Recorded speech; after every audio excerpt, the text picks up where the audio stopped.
Ayun si Dion. Ito ang playground ni Lancaster. The Square One sa likod.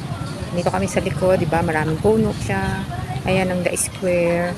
Rustan Supermarket. Ay, Robinson Supermarket. Sorry. Di ba?